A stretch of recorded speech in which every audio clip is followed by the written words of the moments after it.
Manhood, brought to you by Jameson, natural sources since 1922, and Racetrack.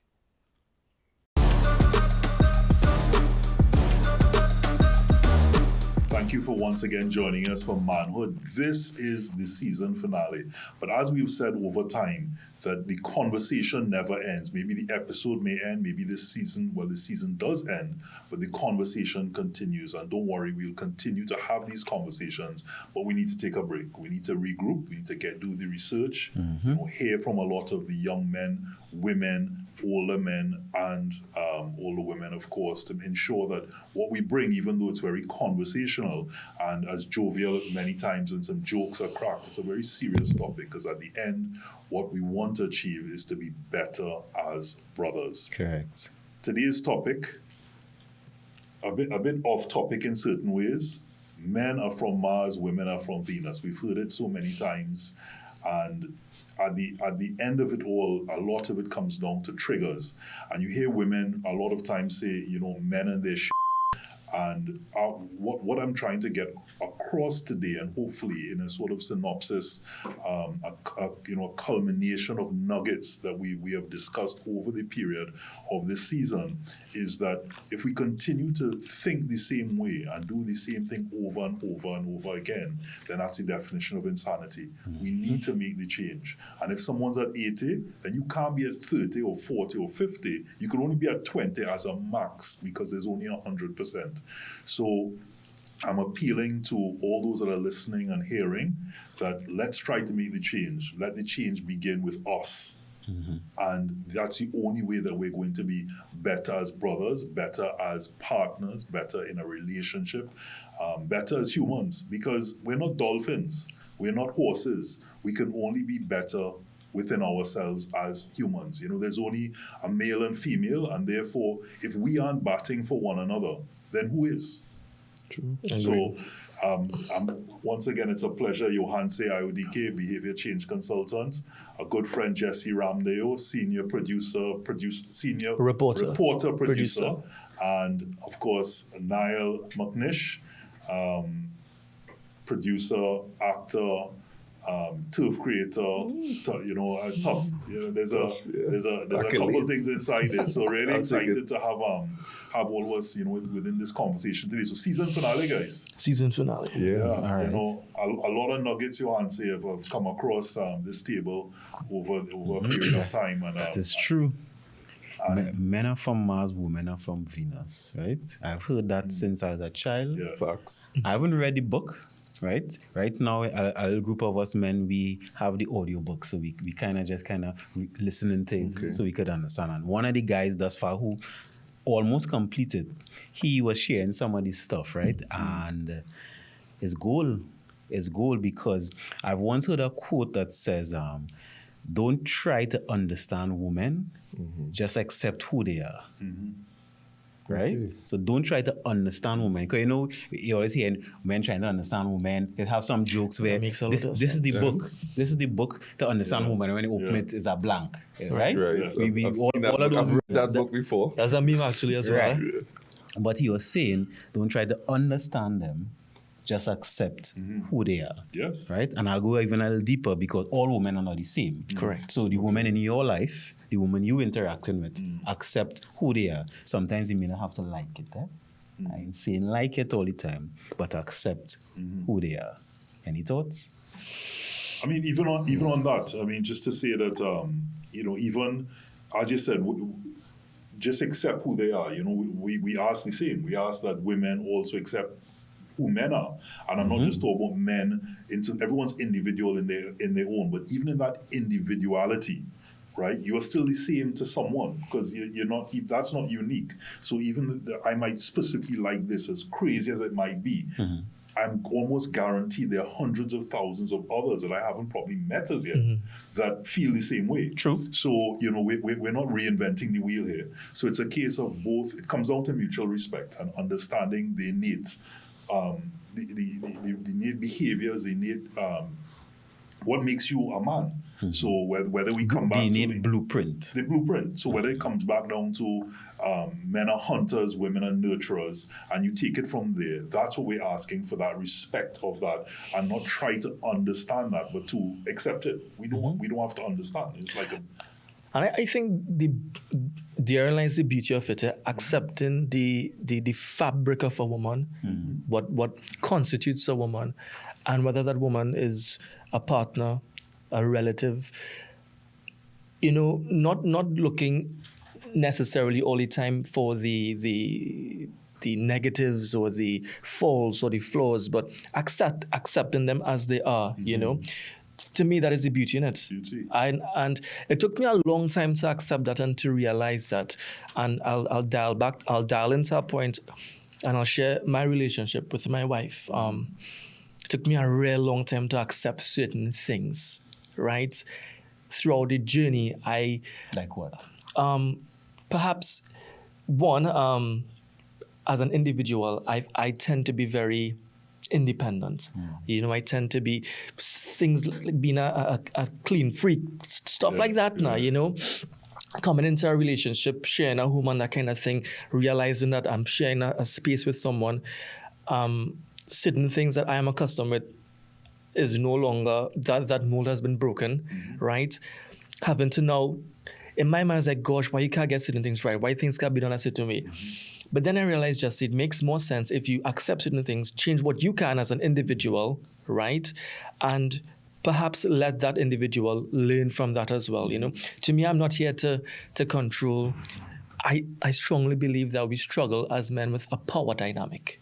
absolutely. You see that power dynamic? The root of it. Yeah, boy, that power dynamic. And two wicked people, I mean, that is a recipe for disaster right there. There are so many things coming out of that, But like you said, I mean, two become one and one become two. In a scenario of marriage, and it's a matter of when you go to that sort of depth, it's compromise. Correct. And understanding. You want me to? Two becomes one and one becomes two. Two become one because it's one household. It's one. You have a common one goal. becomes two, and one then becomes two because in his case, for example, he was an individual at that particular point, and independent, and now it's two persons in that. It's a depth that over a period of time you'd either rise or become. So And that's a really solid point, Jess, but, we come back to the fact that it is a power dynamic, and men are men. There's certain things that we can change, and there's certain things that, as we keep coming back to, that are innate. But even as a man, we're also different, and, we keep saying it many a time, opinions are like, everybody has one, and therefore, you in your someone's opinion of somebody or someone's thoughts on someone is varied to whether it be male or female.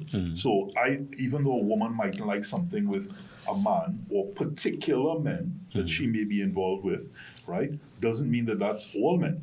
It's just her interaction and what those men are being, and whether they're becoming I saw something yesterday, man boys or man child, you're being a man child, which is a topic I'd love to discuss in detail at one point, So, and it depends whether she's accepting of that or in that space that a man child turns on and she wants to be that man child, or gives her, levels of feeling younger and they're doing certain things and wild and he's adventurous and you hear all these things, or whether you want a grown man. As some say. Well, that acceptance comes with twofold, because we men first, even without a woman, we have to accept ourselves, right? We should. I don't like to say have to, because I'm not telling people what they have to do. Yeah. But we should accept who we are at whatever stage we are. Correct. Even if I'm a 40-year-old man and people think I should be way ahead in terms of maturity or wherever it is, but if I'm not there yet, accepting yourself first. Right. Because if you don't accept yourself, that means you're not facing the truth. Correct. And if you're not facing the truth, then you can't do anything about it. Totally ignorant. You're totally ignorant. The person that's with you also needs to do that. It's either, okay, this is how they are, right? I need to accept this. I need to accept what they're doing, and don't go into something thinking you're going to change. Because that in itself is power. It also took me a long time to acknowledge, recognize, and accept things about me that I just didn't want to. I am a man. I have absolutely no patience, right? And I saw that more. I saw that the most when I got married. I couldn't believe I lacked that amount of patience, right? And when I got into in that relationship, when I was married, even during the process, things would happen and testing my patience, and I'd be like, but Jessie, in the media, you're supposed to have the most patience out of everybody, that kind of thing, trying to convince myself that, hey, you wrong, I right, until I step back, look at it holistically, and realize, Jessie, you're wrong, boy. There are things that you need to, like you said, you should accept. You should be willing to identify, I should say. There are things you should identify, recognize, acknowledge, and accept. Because I think it bodes well for your development as an individual. If you could not be ignorant to things that augur well for your growth and development. Now as an individual at 33, trying to work on my patience level, trying to be better, trying to be a bit more understanding, I think it preparing me for what is to come, which for me the next step is, fatherhood. Right? So, I mean, being objective about things, being honest with yourself is really also very critical. That's the hardest part, Yeah. That's the part that most people, they stumble on. And I was number to ask, what is an exercise, practical exercise that anybody could do, but especially men, to analyze themselves? Because a lot of the time we get caught up in our egos a lot. And that was literally, because I don't want to blame women as well, but everybody tends to be blind to the perception of the other person, right? So now that it's just me, and I want to be in that moment where, I'm angry, but in the back of my mind, I know that I'm wrong, I know that there's a change that I could do, and what is being said to me has some credibility, in an argument. And I'm just choosing just to fight a little bit longer because I don't want to lose, because of the ego. What is an exercise that I could do in a moment, or what can I say to bring myself back to reality and really be able to release that, you know what? That was wrong. Well, there's these, I like to come in old time sayings and wrong and strong, and that's where it comes from. You want to be, you pick your battle, but then in picking your battle, you can win the battle, but you can lose the war.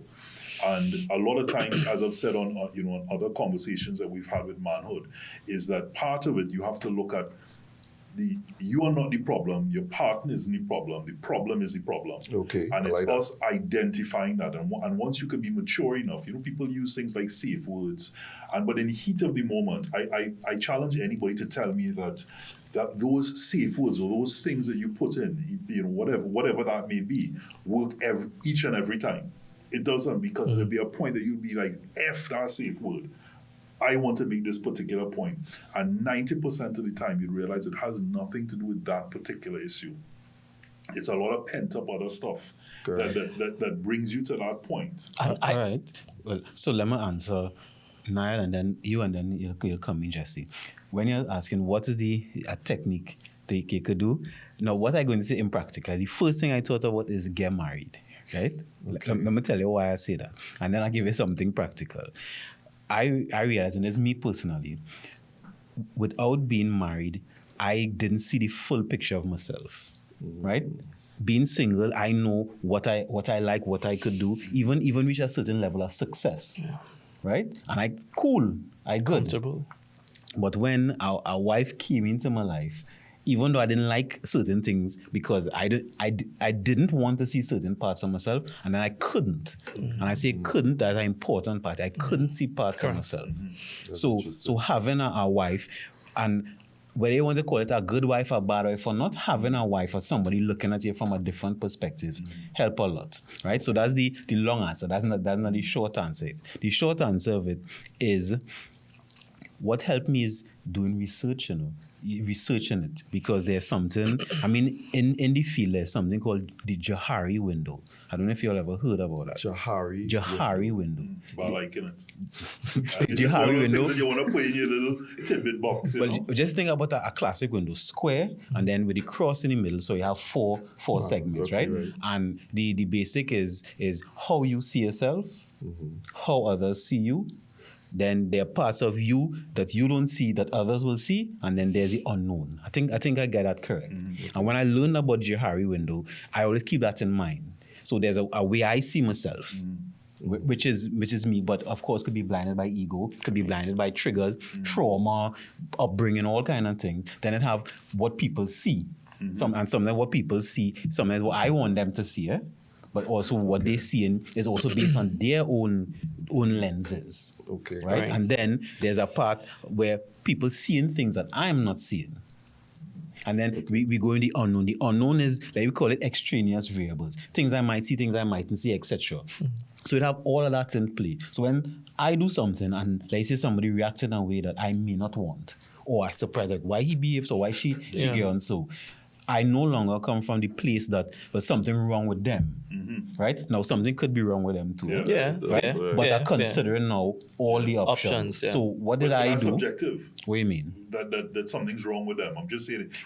Yeah, that's subjective. Yeah. Yeah. So the objective, as you've seen, more objective is looking at, okay, I did what I did. I know my intent, but of course, my actions could translate different to my intent. Right. And then not necessarily something wrong with me or them. So going with your premise, it's not something wrong with, not the problem with you or me, but the problem is the problem. So looking at it from that point of view, it's not that something wrong with me, something wrong with her, but that there's a mistranslation, there's a miscommunication somewhere there, and then let me talk. So we had to go to a quick break.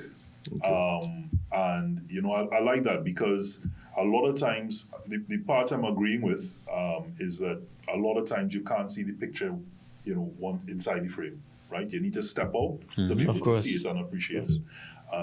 But I'm not agreeing with the fact that you have to get married as a result, because marriage comes with its own problems, and we don't want to send people down. I didn't see that. I didn't say a that. wife, there could be a wifey, and not necessarily a wife. So we take a quick break.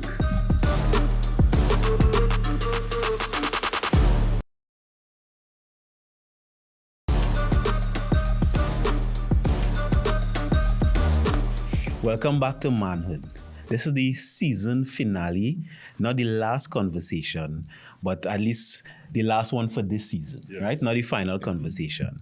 We were discussing men are from Mars, women are from Venus. We hear that a million times, and we delving into it today. And when we left the break, we were talking about marriage and importance of marriage. And I was making a little joke with Niall saying that, you need to get married to understand the full gamut of yourself. And it was a joke, right? But of course, I'm not discrediting it either, because marriage helps you, even let me take Rob's point of view, a long-term relationship, long-term committed relationship, you will see yourself, right? If you with yourself, you can't see yourself. It's like you can't see your own nose, you can't see your own forehead, you can't see your own face unless you look in a mirror. And the mirror sometimes is your partner, right? And I was going to share a personal story, but I know you had something burning. Now, people, when we're on the break, we still talking. So jump in. I mean, as on the topic of marriage and what it constitutes to me, at 33 and growing up, you've always heard the narrative, fall in love. I've never believed in that. Because in falling in love, you could fall out of love. I believe in growing in love. That is just me. Okay. I know that is subjective. But for me, and I experienced it. I experienced falling in love, and man, falling out of love is equally as easy.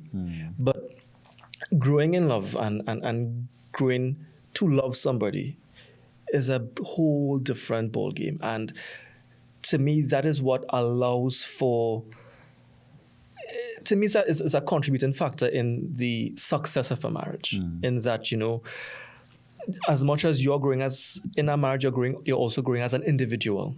Right, and I often have this concept: zero expectations lead to zero disappointment. And I cannot afford to be disappointed again. I feel like, grappling with so many different things, disappointment is probably one of the last things I could deal with in this in this world. Okay. So I do have expectations. I have objectives, right? I try to meet objectives. If I don't meet them, work harder to meet them eventually, right? I don't expect that I'll have the most successful marriage in the universe, but I have objectives that will hopefully make me have a very successful marriage, right? And for me as a young person, little concepts like that, what I've unearthed through my own experiences, and I believe experience is really key. Your own individual experience. It's not going to be the same for everybody. And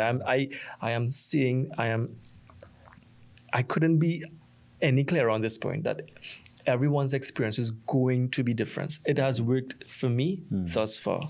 Just let me. You mind if I just jump in? Just to challenge something, right? You say that you may not have the most successful marriage, but based on the institution as we know it now, a successful marriage means one of you will die, and that's a successful marriage. Till death do us part. Right. Means that marriage was successful. Okay, you're right about that. If you're going by wording, that's interesting. Till one of you will die. That's a successful marriage. All right. And then when you say that you don't have any expectations, this is what I really wanted to challenge is I feel that one, we as men should not shy away from disappointment because I think that limits us a lot. Expectations create standards. And standards is what make us do better, at least in my interpretation. So, and a lot of people, we tend to want to just say, whatever happens, that way I could run away from the fact of that ugly feeling, because no one wants to feel disappointed ever, especially in a partner. But here's this opportunity to hold someone accountable. Say, hey, this is what I expected from you. And this is standard I would appreciate. And if you don't meet that standard, here's an opportunity. Yes, I'm disappointed, but here's an opportunity for us to work on it together. Right. And I'm okay with making you feel maybe a little bit uncomfortable because no one wants to disappoint someone else either. But that's where actual growth is always in the pain. You're a gym man. You will only get better or bigger if you feel the hurt. Yeah. And we have to stop shying away from it. Okay. So I'm gonna kind of ramble here a bit. The usual, right? So just to address some competition. First, just I really appreciate the honesty. That takes a lot to speak about maybe a past relationship, especially when you need present and the fact that this is national TV, to really commit, because what we're trying to do here is be real and meet people where they're at, and shying away from the conversation or hiding and trying to be perfect or this doesn't resolve anything. It doesn't get the message out. We're not reaching people where they are. These delusions of grandeur that society. These delusions of grandeur. And a couple, so I just wanted to present the fact that I appreciate your honesty with regards to that. And when you use the word fall on anything, to fall, I mean, yes, there's a positive spin on that to say it's about getting back up, but to say to fall in love means you trip. Almost like, there's almost like a negative spin on that. I like the whole idea of growing in love and focusing on that and really putting a commitment to achieving that. It's very similar to, I think, a conversation that we had, or maybe it was a behind the scenes, where we've had guests and people have written in and commented where they talk about sexless marriages or sexless relationships, or they're frustrated on either end, who may have a lower libido or who may have had a higher libido, and then it comes down to men and their shit, or all men think about is with their penises, etc., etc. And in some research, a woman told me, she said, why don't, what you focus on, I like to say that what you focus on is what you see. And why is it that couples or in any relationship that you are not saying, okay, you know what, this is my goal. Let's agree that this is where we want to get to. Like I was discussing with you, Johan, say about marriage and the fact that you need to go into marriage with a clear understanding, almost like a contract, to say, okay, let's discuss bills. Let's discuss our sexual relationship expectations. Now, granted, you change as time goes on, which is why I don't believe in the whole, till death do us part and all that. It should simply be, I will always give you my truth. Because we change as people. And I'm saying that going forward with that thought process is that if you know that you want X amount and you can sit down and agree on it, say, listen, can we agree on 3 times a week? And you might say, but that takes a sort of not really, you know. But what it does is it gives you a commitment, and not only gives you a commitment, but also shows that you're not an option at that point. That we both value each other, value the intentional, and the intention is there, and also you can look forward to it. It's like, hey, today's Wednesday, boy. Hey, fellas. You know what I mean? I can't sweat today, bro. I can't sweat today, bro. I'm going to sweat. I'm waiting for Nile, you know. I'm waiting for Nile. And that is very, very important. And so I wanted to presence that, but I also wanted the presence of, Khalil Gibran. I read, most of you may have read the book, The Prophet, and they speak about, when I said about 1 becoming 2, 2 becoming 1. Where it's not about people saying, that's my better half, or 2 halves together becoming whole. It's a matter of 2 wholes coming together and making the experience better, and not so that you're still your individual. You still have what you need to have, which is why people sometimes have, I think I heard Steve Harvey say about having 4 accounts. You have 1 account that's set up when the money comes in for bills, right? You have 1 account that's set up for what the man wants, what the woman wants. So that's 3 accounts. And then you have an account for, vacation and all the rest of it. So that ramble comes to a close with saying that, one thing that, a good friend of ours, Gola, had told me, and it really was impactful for me, is what makes having, not necessarily in a marriage, but having a long-term partner, is that person is your witness to your life. And that's what you get. So, someone you could turn to and say, hey, remember when so-and-so, or remember when this happened, or they get to know you, get to understand what you like. And that brings you a certain element of peace. Yeah. So I'm grateful for your ramble, and I was using all my strength to remember what they said with your ramble, but it wasn't, actually this wasn't a ramble, this was a very good nugget that you gave. It was a big nugget, but it was still a nugget, right? I try, All right. That's why we'll get paid the big bucks. So coming to Jessie, I'm also going to echo Robert's sentiment about being honest, because even in the other conversations we had in manhood, we understand one of the major tenets of being a man is being honest. Being honest and being able to face your own self. Facts. And then adding into what Niall was saying about the disappointment. We as men, we do shy away from disappointment a lot, right? And doing some research on that, I realized that we weren't trained for disappointment. Right? So again, I'm not blaming, I'm going through the thought process, because now we're aware we could do something different. So it's not about blaming or being a victim. But we weren't trained for disappointment, right? And because you weren't trained for disappointment, we're not sure how to accept it.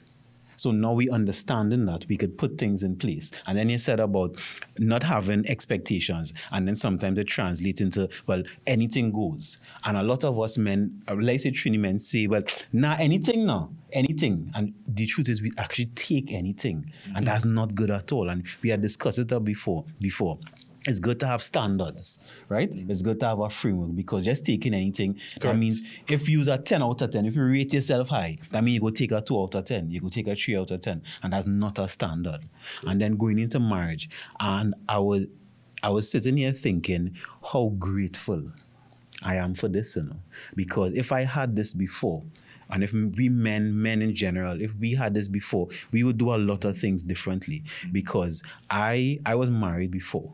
Right, so I went through a divorce and now I'm married again. And the many things that I know now, if I knew, things would be a lot differently. So even what you're saying about the standards and setting up and having a conversation before, I didn't know about that.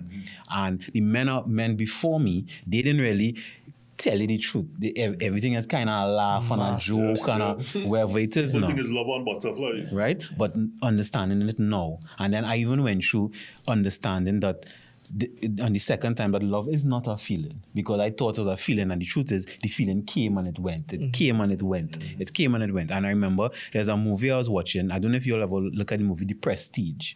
right? There, magician. yes, and there's a moment when he would tell his wife, "I love you," and then she would say, "You mean it today," and then some days I know you don't mean it. And I used to relate to that because before some days I felt it and some days I didn't, and I always thought, is that right? Is that wrong? Yeah. But now with knowledge, right, with a little gray in my beard, I understand marriage, the institution of marriage. And when you talk about institution, is not an institution is not based on emotion. Right, it's based on an intent. Correct. Two people come together. Now, love will be there. The butterflies will. No, I don't believe in butterflies is it either. love you answer when you say that? Because normally the saying I hear is, I don't always like you, but I love you. But if you're saying that you're actually saying I don't love you today, I mean, even though it's certainly not unconditional love. That's something you really have for a partner. It's normally what you have for your children. But is it that today I don't love you, but I'm tolerating you then? Is that what you're saying? Nah, because what I was saying before is that was my incorrect assumption and perception of love. What I understand love to be now is a choice. Every day is a choice to love the person. Correct. Let me do even go day. Every second is a choice to love the person. So you could say that is a choice. So you choose to get married. You choose to have a life together, right? Some days I don't like you, but I choose to love you. There's a meme where it's an older couple and rain falling and he vexed. And the umbrella. With her. You know it. So he vexed with her, but he's still sheltering her and he taking the rain. Yeah. So that there's a choice. He ain't like she, but he love her in the moment. And that now every day is a choice. So therefore, if you understand it from that concept, marriage changes, because I'm not tolerating. If I'm tolerating you, because some days you will reach a threshold, Yeah. and then you wouldn't want no part of this. But if you and that person decide on a standard, on a goal, and a mission, and a legacy, because that's what I'm learning now, creating legacy, which is not an emotional thing. If you and that person create that, then sometimes when you think about it, that vexation in the moment mean nothing to the legacy. Trivial. All of them things trivial and thing now. No. So what you're doing there, Johan, is you sort of we need to take a break. What you're doing is you're giving Niall some context and a response to what he was asking, because when you have that moment of you want to come and you want to win the argument, a lot of times you're right. They always say women are always right. And a happy wife, happy life. But what it comes down to is what is important to you. Yeah. So being right about something that it's subjective. Like, okay, so you say it and what's left? So you say it and you may have hurt her or embarrassed her. And what's really important at that point that you stand up there and go, and then what is it? The thing is, I think as men, we real are afraid of being emasculated. In losing our conversation, we think we are being stripped off from manhood, our dignity, anything that makes us a man. No, nothing is wrong. And being emasculated is not the end of the world. And you don't need to interpret everything. And again, I use the word interpret very loosely here. But you don't need to interpret everything as being emasculated. Look at it from a different perspective. Correct. Look at it as you can learn something from this experience. It's not you being emasculated or she's poking fun at you or using the opportunity to say, yeah, I beat you today. Yeah. It's not like that. You took the higher road. Yeah. And the higher road and at the end, what could happen? You might get some later. Yeah. As a result of that, you realize that who really wins here? And it's not about winning, Okay, so like I said, you leave somebody hurt. Therefore, who really wins? Yeah. And isn't the objective of life really to go into an area, a room, an environment, or meet someone and leave it better than you found it? Isn't that ultimately what you should strive to have? So why am I going to want to tear someone down? I feel broken inside when I realize I've hurt somebody or I've embarrassed them, or they come back and say, I don't like how you spoke to me there. Even though at that point I might be very resolute, I might be very stern and stoic, inside I'm like, well, that's how you showed up. You showed up in your smallness. And that's not how I want to be. But we need to take a break. So, good convo. Yeah, man.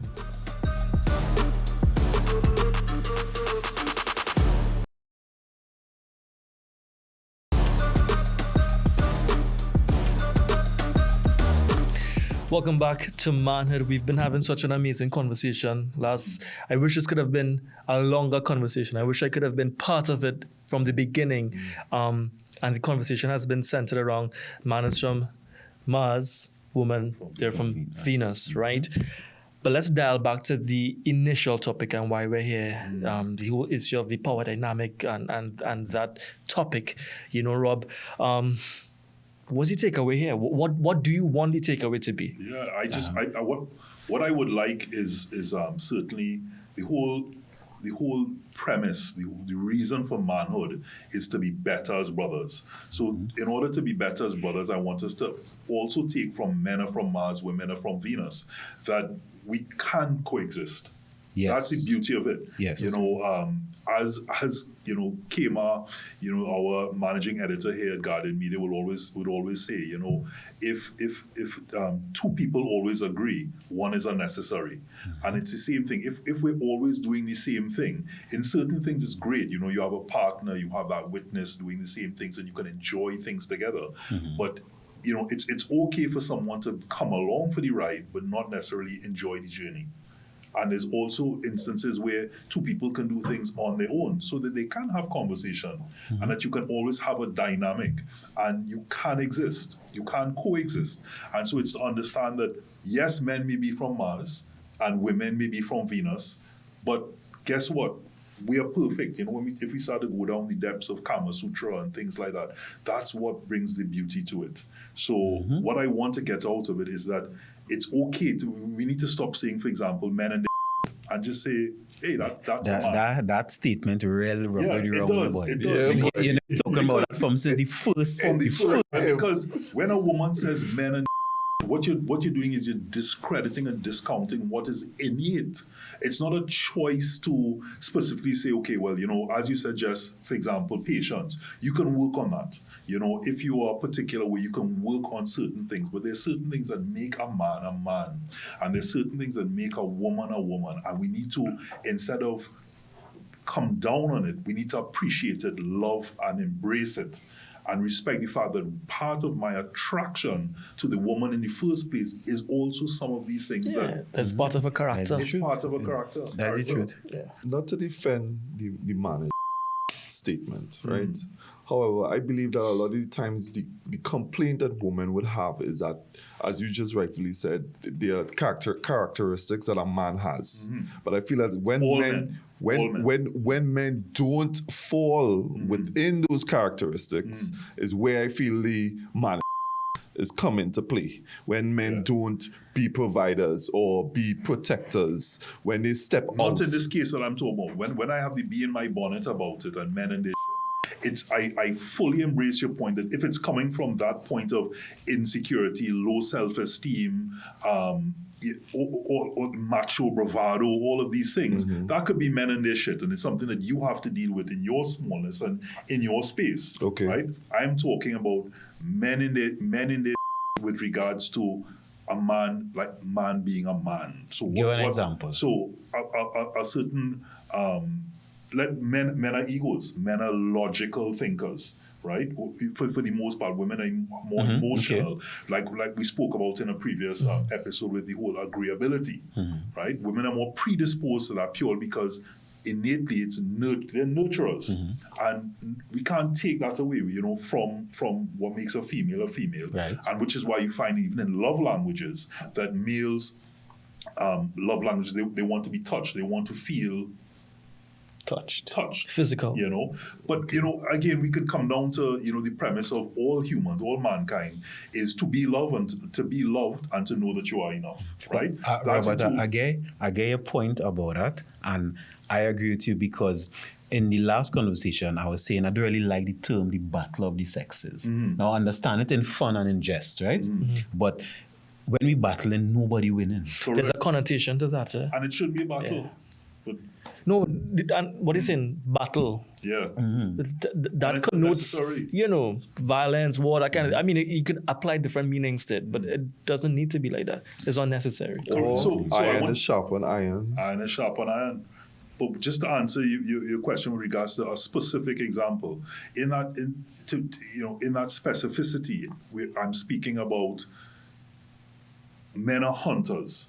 So if you're talking about the whole thing about wanting to provide, wanting to protect, those characteristics are innately within a male, right? And so I'm not talking about men and their shit when they're not doing these things. I'm talking about when they fall into the status quo, the understanding of this is what is a quintessential male person. Well, again, so, and I totally understand that, but as you say, men are hunters. But what if a man is a predator, still hunting, right? Still in the space of I'm a hunter, but now he is now in a space where he is now being a predator to a weaker sex. And then that's men in their shit.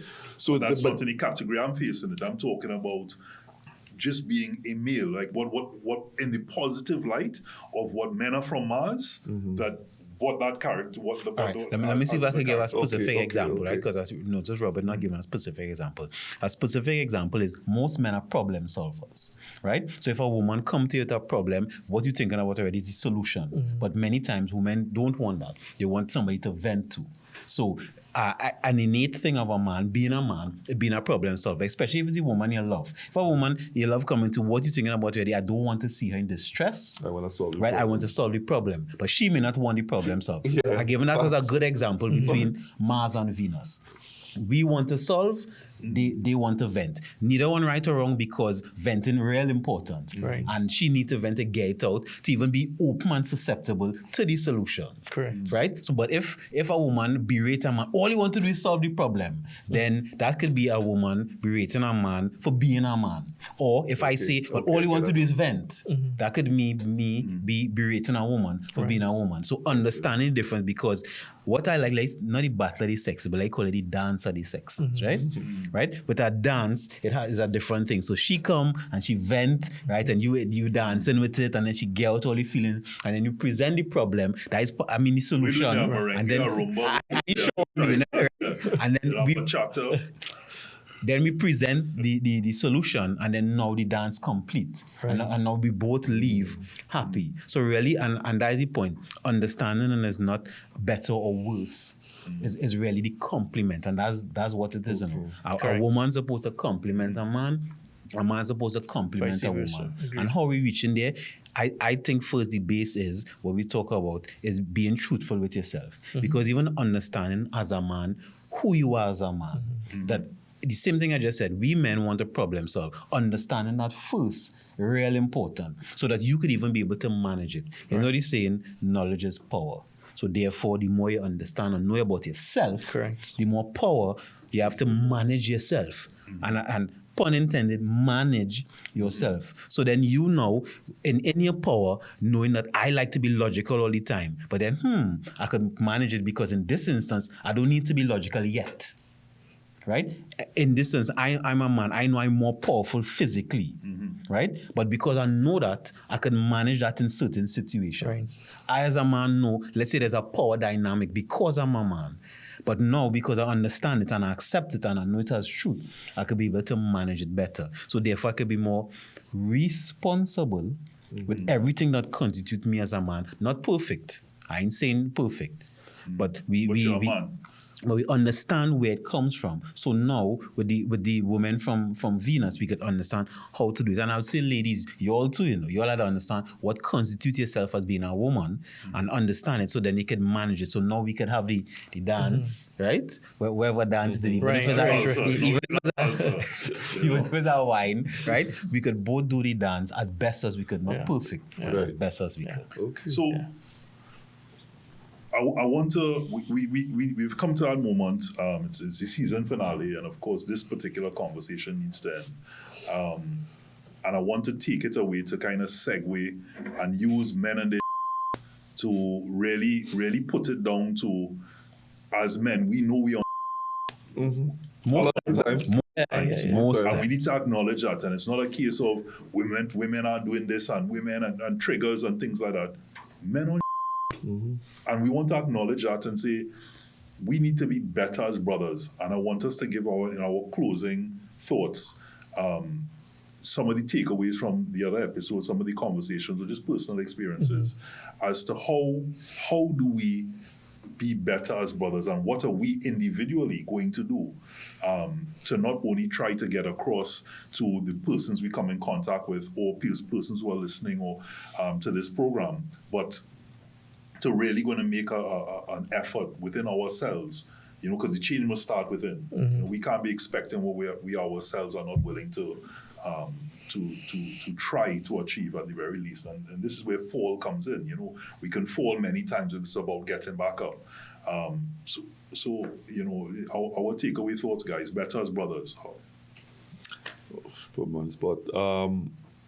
I think it will all start with what a lot of the times happen is that men don't hold other fellas accountable when they're on the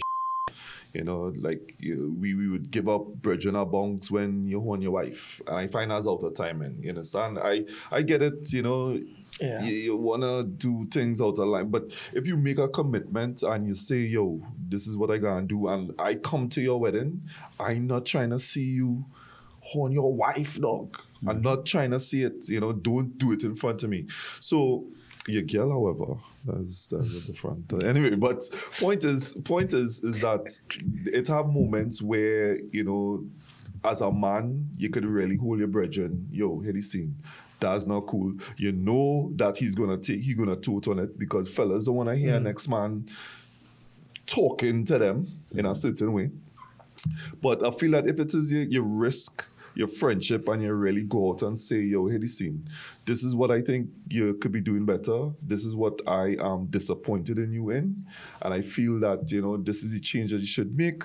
I think that as a whole, as men, we would be in a better space. And piggybacking off of what he said in holding others accountable, do not be afraid to be held accountable yourself. You understand? Too many times, again, we tend to feel emasculated. We tend to feel threatened or attacked when someone points out our bullshit, when someone calls us out on our bullshit. We go on the fence one time. Nah, make the world of excuses. It's okay to accept that you're wrong, fix it, right? But in the whole discussion, and I don't know exactly what would have transpired throughout all the conversations, but one thing that is helping me, and I would suggest that brothers and other men out there consider, is have a level of spirituality in your life.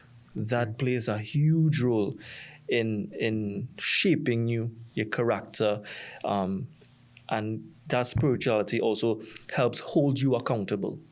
You understand? And that's where I'd leave it. Okay. Adding to my brothers, because you all made valid points, and I'll say the point is that each man brings something different to the table. So I would say to all our men, find where your strengths are and stay within that strength, so that when we come together, you are the expert at this, you are the expert at this, I'm the expert at this. So when we are together, we are really better as brothers. And what I would take from this is, one, the importance of men meeting. The importance of men sitting and having intentional, healthy conversations. That's one big thing. Also, taking responsibility for who you are. We're not responsible for our childhood, right? But we reach a stage in our lives, men, that we already know what trauma we went through, what we mother didn't do, what we father didn't do, what happened to us. And I'm not discrediting trauma itself, because some of us had a rough childhood, right? And a rougher childhood than others. But you reach a point where you need to take responsibility for yourself as a man. Let's say, forget you don't have a wife yet, you don't have a child yet, etc. Take responsibility for yourself as a man and do as much as you could to be better. And if you can't do it alone, which most times we can't do it alone, lean on somebody. Lean on your brother. Lean on your friend. Go to a professional. Read some books. All of the above, actually. Do as much as you can to add the spirituality to it. Be grounded in something. Correct. Do as many things as you can to be better. A lot to ponder there. This is the season finale. Again, the conversation doesn't end. The episode, the season may end, but that conversation still continues, and we'll continue doing that research and having these conversations. Keep continuing to reach out to us, comment, send us your thoughts. To bring it into context, men are from Mars, women are from Venus. It's about time the planets align. That's what's important. And in that alignment, as we are better as brothers, what I would want is for myself, is show me your friends, and I'll tell you who you are. So if my friends, I can't tell my friends what I really think, and that I'm not for that, and I'm against certain behaviors, or I'm for that, or for certain behaviors in certain ways, then you know what? You need to part company. I love you, but I love you from a distance. So that's there have been many important nuggets along the way. It's up on YouTube. Check it out on CNC3, and you can see the playlist there for manhood. A lot of real good topics that we've discussed. Mansplaining, toxic masculinity, masculine energy, and what you might find is initially some of these topics are very feminine topics, as in topics that connect to men versus men and women, men versus women. But it's not about men versus women. Female oriented, more than feminine. What we're trying to achieve here is is a conversation, and it's how we all show up. But men are men are and we need to address that. We need to be better as brothers. Facts. And that's the only way that we're going to truly have Break cycles. Need to break cycles. If you continue to do the same things, and if something's not working for you, be it in a relationship or in a brotherhood, remove yourself. That hood might be the hood for you, and it's where you want to go. So, Johanse, always a pleasure. Jess, thanks for joining. Thanks for having me. Niall, and to touch on what Jessie said, spirituality is really important. So always remember, God is the boss and everybody else is pretending. So see you next season.